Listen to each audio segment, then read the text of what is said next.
where do we start? What happened here tonight? Okay, so members of the New Orleans Police Department's homicide section are investigating a homicide of a 26-year-old woman, the shooting of a 16-year-old male, and a 29-year-old male. The offense occurred shortly before 5:30 at the intersection of Washington Avenue and Magnolia Street. According to investigators, officers assigned to the second line heard gunshots. They responded to the area. They located 3 victims suffering from apparent gunshot wounds to their body. The woman was pronounced dead on scene. The other 2 victims were transported via EMS to a local hospital where they're currently listed in stable condition. We are asking citizens to contact Crime Stoppers if they have any information or anyone who took video tonight. We know we had a lot of people out here, so we're asking those who may have video, who may have pictures, to please submit that information to Crime Stoppers. They can be reached at 504-822-1111. Do we know if the people were actually participating in the second line, and how was it?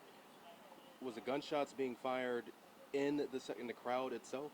So right now, the investigation is in its infancy stages, and detectives are working to gather that information.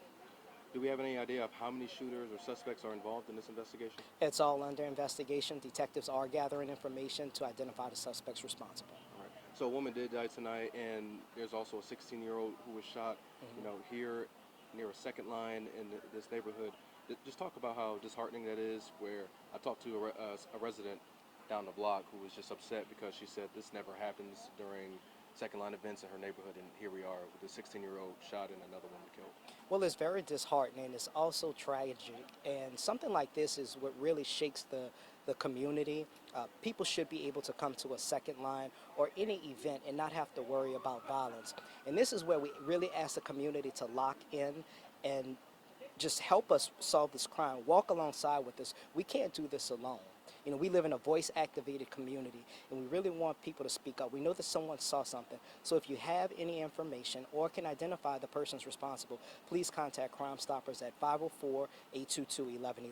Do we know how many gunshots were fired, how many shells were obtained on the scene? Well, detectives right now are working through that process to identify the persons responsible, but they're also gathering information. Do you know if there's any relation between the victims? I don't know that just yet. What about, have y'all recovered any firearms or anything yet? It's still early in the investigation, so detectives are working through that right now.